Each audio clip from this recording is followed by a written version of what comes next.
fait dans ces questions estivales. Alors on est peut-être en automne maintenant parce que j'ai eu en fait beaucoup de questions. Donc c'était une question d'Armel sur la révolution solaire qui me posait la question de savoir pourquoi en fait passer son anniversaire ailleurs que là où on habite pouvait faire une différence. Alors Armel, je vais commencer par te raconter l'histoire de ce soir à Samarcande qui est dans Les Mille et Une Nuits. En fait, c'est une histoire d'astrologue, puisque tu sais, les gens qui habitaient en Perse et qui lisaient, qui vivaient aux temps anciens, des moins de 1000 ans par rapport à maintenant, c'est-à-dire les moments où, j'allais dire, on était juste avant la venue du Christ sur Terre, en fait, ils croyaient beaucoup à l'astrologie déjà, tous ces gens. Or, il y avait un seigneur assez riche auquel, en fait, un astrologue malencontreusement avait prévu sa mort. Et qui lui avait dit, et en fait il veut échapper à sa mort. Alors comment il fait? En fait, il va voir un autre astrologue et il lui dit comment puis-je échapper à mon destin? Et il lui dit il faut en fait que vous bougiez, il faut que vous changiez de ville, il faut que vous alliez dans la ville de Samarcande qui était fort éloignée de son domicile. Et donc le marchand s'en va et il décide d'aller effectivement de se rendre dans cette ville-là. Et là, en fait, en débarquant, je ne sais pas, de son bateau ou de son chameau, en fait, il arrive sur quelqu'un qui est un voleur, qui le dépossède de tout ce qu'il possède et le tue. Et donc, ce soir à Samarcande, en est venu, pour les astrologues en tout cas, à signifier que le fait que quand on essaie d'échapper à son destin, on ne peut pas en fait véritablement y arriver. Alors beaucoup de choses dans la question de la révolution solaire. En fait, d'abord, qu'est-ce que c'est qu'une révolution solaire?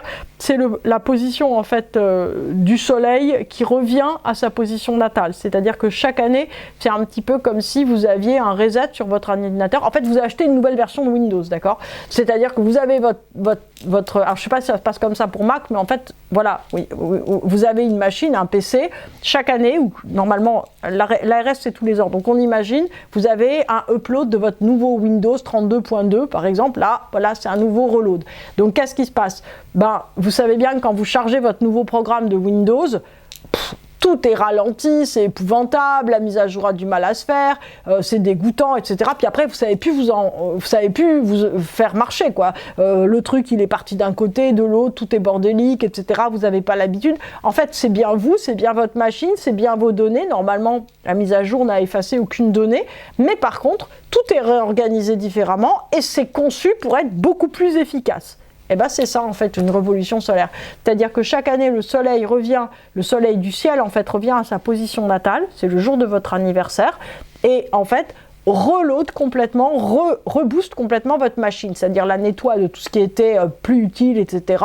Vous propose des priorisations, des choses, des optimisations, etc. pour que ça marche mieux. Sauf que vous ne connaissez pas le programme, donc comme vous ne connaissez pas le programme, vous mettez 1 mois ou 2 en fait à vous habituer à votre nouvelle énergie. Voilà ce qui se passe. Donc chaque année au moment de l'anniversaire, en fait, on reload un nouveau programme et on a du mal, j'allais dire, à fonctionner au début. Pourquoi? Parce qu'on va changer d'ascendant. Donc au passage, je réponds aussi à la question de Vincent, je crois, c'est ça, Marc, pardon, qui me disait, est-ce que vous pourriez faire une petite vidéo généraliste sur la révolution solaire?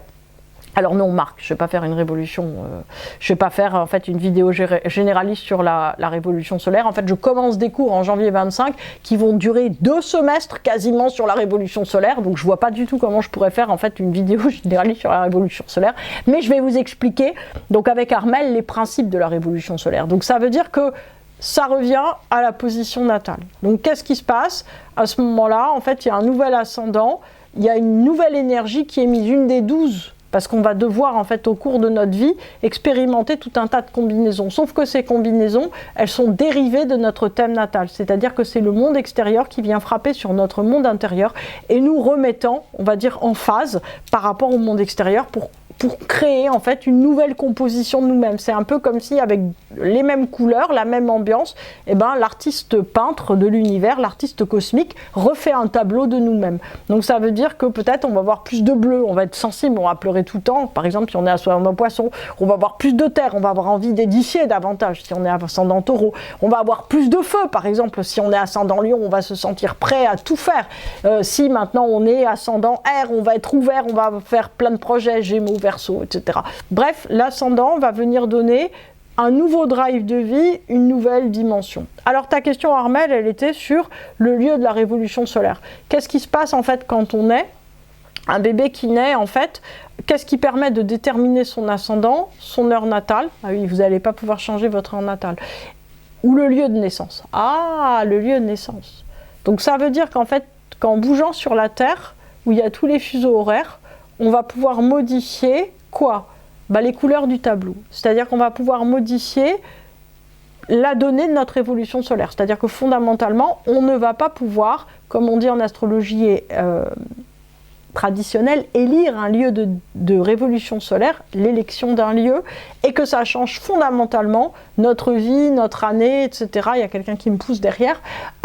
On va simplement pouvoir, en fait, réagencer les choses différemment. C'est quelque chose que j'explique tout le temps, en fait, à mes élèves, Armel. C'est-à-dire que je leur dis, bon, si vous avez des œufs, du chocolat, de la farine, des abricots, de la crème, de la levure et du chocolat, vous allez pouvoir faire du pain. Vous allez pouvoir faire un bon gâteau au chocolat. Vous allez pouvoir faire un gâteau au chocolat et aux abricots. Vous allez pouvoir faire des muffins aux abricots. Vous allez pouvoir faire énormément de recettes différentes. Soit en utilisant tous les ingrédients, soit en utilisant seulement une partie des ingrédients. Et en modifiant le temps de cuisson, etc. Donc en fait, une révolution solaire, vous allez la changer d'endroit, ça veut dire que vous allez décider d'utiliser une partie de vos ingrédients, ou tous, de les cuire d'une manière ou d'autre. Donc en fait, vous allez pouvoir décider à partir des ingrédients, ça vous ne pouvez pas les changer, qui sont disponibles. Donc en fait, si vous avez tous ces ingrédients et que vous voulez faire un bœuf mironton, vous ne pourrez pas. Hein, ça c'est clair et net. Mais par contre, vous allez pouvoir changer globalement le rendu de la recette. Donc comment vous allez le changer ? Eh bien en fait, Armel, vous allez le changer si vous avez absolument un désir très fort dans votre vie ou au contraire une peur très forte. Quelquefois, j'ai des gens qui me disent « moi je veux bien toutes les galères, mais pas de galères financières ». Ou bien « moi je veux absolument rencontrer quelqu'un, j'en peux plus, là je veux rencontrer quelqu'un, c'est ma priorité ». Ou « je veux absolument stabiliser mon boulot, c'est le seul truc important ». Ok, vous avez un désir fort ou un rejet fort sur quelque chose, on regarde les ingrédients de votre année, et ensuite de ça, selon les possibilités aussi, j'allais dire en termes d'avion, de guerre, de visa, etc., financier, etc., où est-ce que vous pouvez aller ?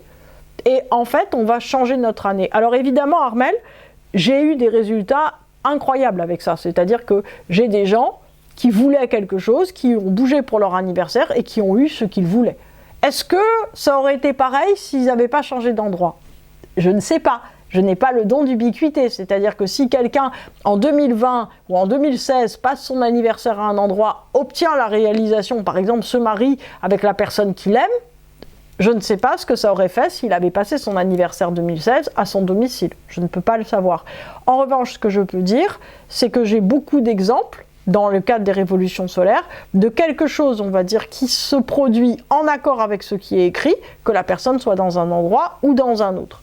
Alors, est-ce que ça vaut la peine d'aller en Islande, à San Francisco, à Kyoto ou à Sydney pour son anniversaire, juste pour vérifier ce principe ?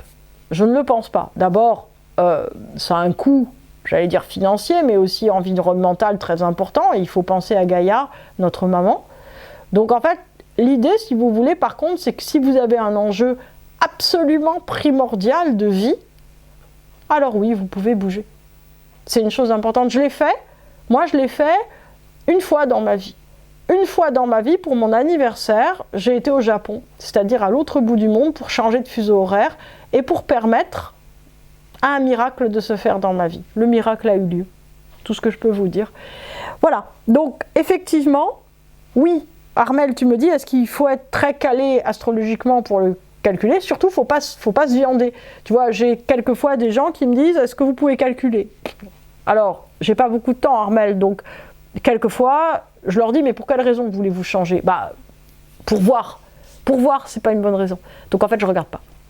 Donc ils se disent, elle m'énerve celle-là. Donc ils vont voir d'autres astrologues. D'accord. Les autres astrologues se viandent.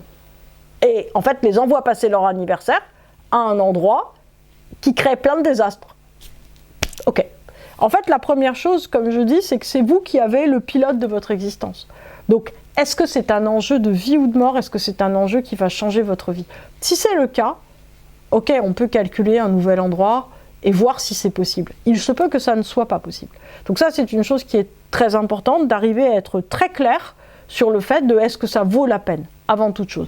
Maintenant, je reboucle sur la question de Marc. En fait, pourquoi on ne peut pas présenter les révolutions solaires en 2 secondes? Parce que c'est une technique astrologique très complexe et que, en fait, Marc, ce qu'on trouve dans les livres n'est pas tout à fait vrai. C'est-à-dire que moi, ça fait 20 ans ou 25 ans que je fais des révolutions solaires selon une méthode qui m'a été enseignée, que je n'ai pas retrouvée en fait dans les livres. Donc, ce qui veut dire, et mes révolutions solaires marchent.